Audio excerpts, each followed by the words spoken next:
J'ai vraiment l'impression qu'on a été la grenouille dans l'eau chaude qui se rend pas compte qu'elle se fait bouillir. En ce moment, ça bout, puis ça brûle, puis ça fait vraiment mal.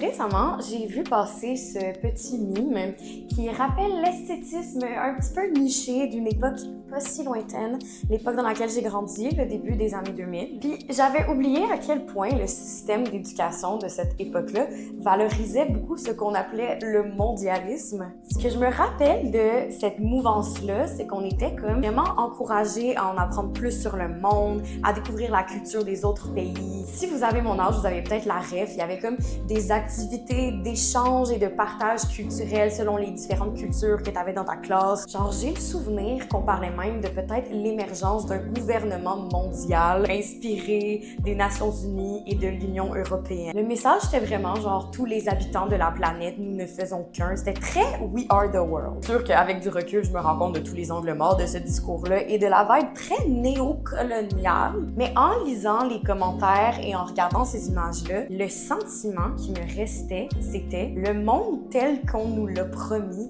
n'existe plus. Moi, j'ai grandi en me faisant dire que les femmes et les hommes, on était égaux, qu'au Québec, on était comme une terre d'accueil, qui valorisait la tolérance et l'inclusion. Je me faisais apprendre l'importance de l'écologie, souvenez-vous de ce mot-là, puis qu'on allait sauver la planète si on recyclait puis qu'on faisait du compost. Est-ce que tout ça vient un peu beaucoup de mon background foncièrement privilégié d'une école primaire alternative dans Rosemont Petite Patrie? Très fort probablement. It's giving un peu I don't see color, puis ça me cringe quand j'y repense. Tu sais, il y a sûrement des élèves qui étaient dans mes classes à ce moment-là qui, en raison de leur background socio-économique différent du mien, étaient déjà bien au courant que c'est pas vrai que tous les êtres humains de la planète, nous sommes égaux, pendant que moi, j'avais la tête dans les nuages. Puis après ça, c'est bien correct puis c'est super normal de garder une certaine innocence à l'enfance. Mais il me semblait qu'on s'en allait par en avant, qu'on nous promettait un monde que j'ai jamais trouvé aussi improbable. Puis je pense que mon feeling vient pas seulement du désenchantement normal qui vient avec le passage de l'enfance à l'âge adulte quand tu te rends compte que la vie, c'est pas juste des papillons puis des arcs-en-ciel. Je pense que quelque part, entre comme 2010 puis maintenant, il y a eu un changement de paradigme. Parce que pourquoi maintenant, quand je regarde ces images-là, mon réflexe, c'est de me dire ces affaires-là, aujourd'hui, seraient considérées comme woke. Ce serait sûrement vu comme une menace à l'interculturalisme, un danger imminent d'importer des valeurs qui viennent d'ailleurs. Genre pourquoi j'ai le feeling qu'il y a pas mal de politiciens puis de chroniqueurs qui crieraient aux dérives du wokisme puis au danger de pousser cette idéologie-là à nos enfants. Puis je regarde ma génération qui s'est fait apprendre ça dans le début des années 2000 puis je suis comme, maintenant qu'on est adulte, il est où le danger? Est-ce que je suis de mauvaise foi puis que j'invente des réactions hypothétiques de la droite?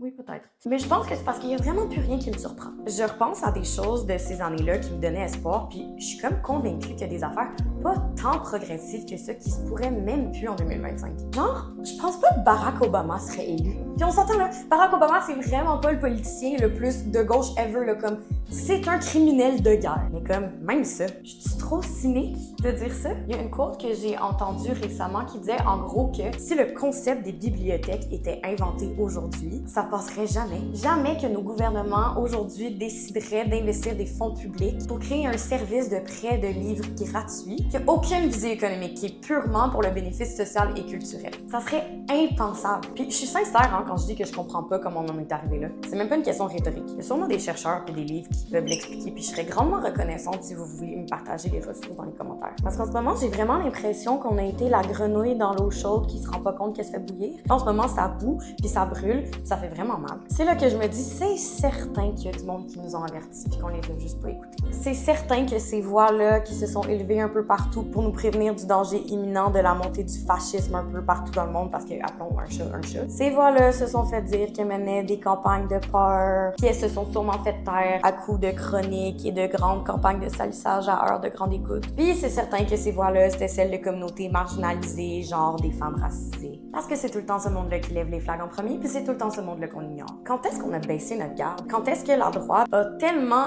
habilement réussi à déplacer la fenêtre d'Overton, c'est-à-dire qu'est-ce qui est grandement accepté dans le discours public, qu'on a complètement lost the plot? On a beau dire qu'on n'est pas comme aux États-Unis, là. Ici aussi, c'est rendu mainstream d'adopter un discours hyper conservateur conservateur et une rhétorique haineuse et divisive partout dans les médias. Le discours de droite actuellement est hégémonique en ligne, c'est indéniable. Puis des affaires qui étaient autrefois marginales, comme les tradwives ou les alpha males, ou même des théories de suprématie blanche, genre le grand remplacement, sont maintenant inévitables dans l'espace public. Les centristes nous disent que c'est un retour normal du balancier, qu'en ce moment, le pendule va un peu plus à droite parce que dans les dernières années, il aurait penché donc bien à gauche, en citant habituellement des exemples de mesures de discrimination positive, le fameux EDI. Moi, j'adhère pas à cette théorie-là parce que je refuse de mettre sur un pied d'égalité les mesures égalitaires défendues par la gauche et la violence institutionnelle de la droite. J'en sais juste pas vrai que les conséquences d'imposer des quotas pour atteindre la parité sont les mêmes que des coupures de millions de dollars en éducation.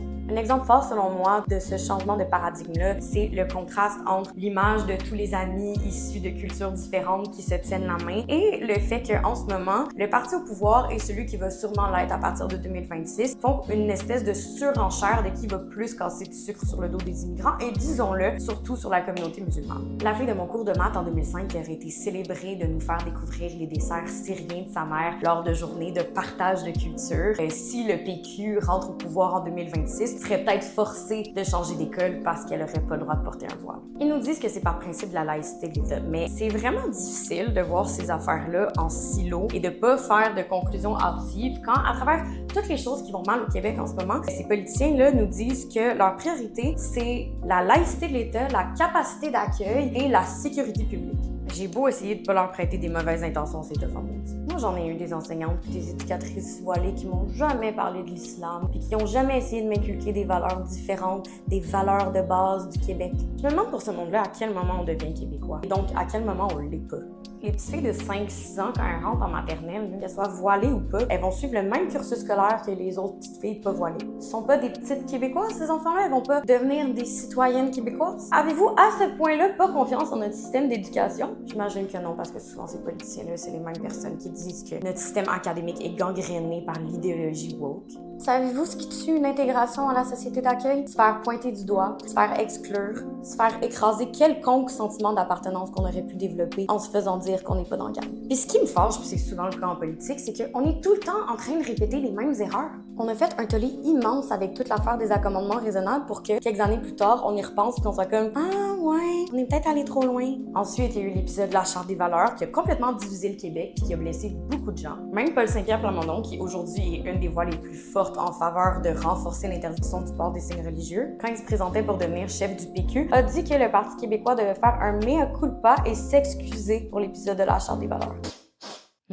Ça sent l'opportunisme politique. Puis la CAQ qui a déjà surfé pendant des années sur ce sujet-là avec la loi 21. Là, maintenant, ils trouvent qu'ils sont pas allés assez loin. Parce que selon leur dire, il y a une augmentation incontrôlée de ce qu'ils appellent l'entrisme religieux. Ou est-ce que ça serait pas une baisse incontrôlée dans les sondages? Ce qui m'inquiète le plus, c'est les dommages permanents et irréversibles que ces politiques-là vont faire à des communautés qui sont déjà marginalisées.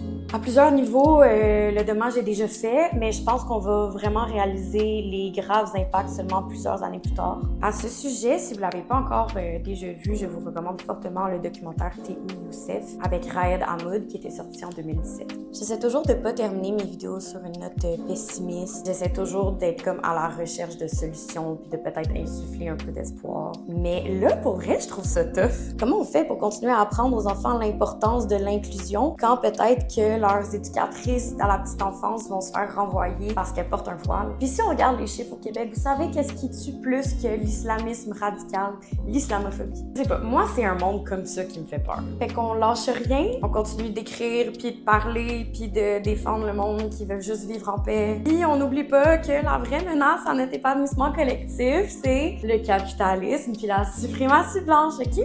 Puis peut-être qu'on se fait bouillir dans notre casserole, mais au moins on se fait bouillir tout le monde ensemble, en se tenant la main puis en chantant Imagine de John Lennon comme en 2005.